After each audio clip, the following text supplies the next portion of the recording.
Most of us are familiar with a local park. We spend time there, play there, and have some of our best memories in these places.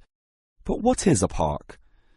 Basically, it can be defined as a natural, or at least semi-natural, piece of land, planted with a variety of trees, bushes and flowers, protected and reserved for the enjoyment of all citizens. There are usually regulations about the sorts of behaviour that can take place within, and sometimes there are facilities such as children's playgrounds or fields for ball games and other sorts of activities. For this reason, if there is grass, it is kept short, and this also discourages the breeding of insect pests.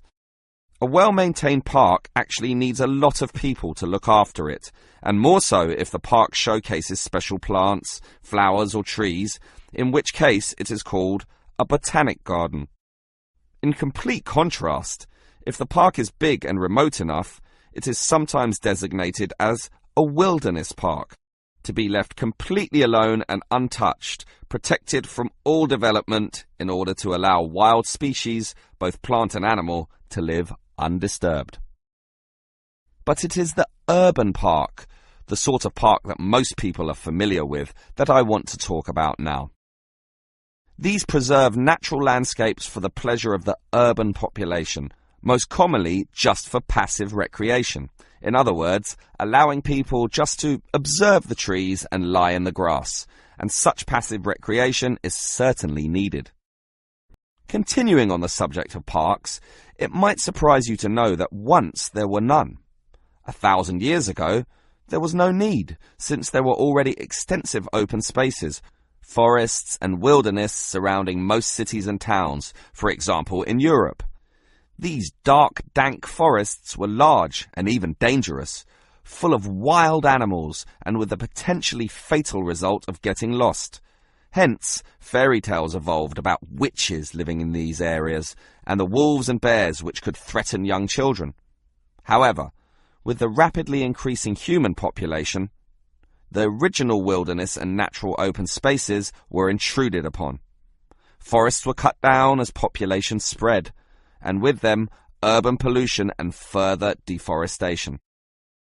But it was only with the advent of the Industrial Revolution that people realized natural areas needed to be preserved to give the populace access to the sort of nature that was fast disappearing due to the uncontrolled development and demand for resources. The first park expressly designed for that purpose is usually considered to be Prince's Park in Liverpool. This was in 1841 on land donated to the public by a rich iron merchant. With such a generous donation, worth about £50,000, the council decided to invest £5,000 of its own money in making it look good. Consequently, they hired a landscape designer, Joseph Paxton, who designed twisting turning pathways among shade-giving trees, all based around a central lake. In many ways, it became the prototype for all later large parks, including the famous Central Park in New York.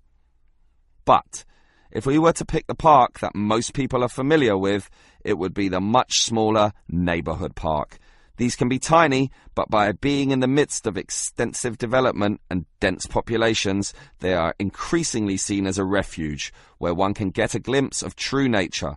Many psychologists now maintain that this glimpse is necessary, for ultimately, as a species, we have an innate affinity for nature, and the concrete urban zoo clashes with our inner being.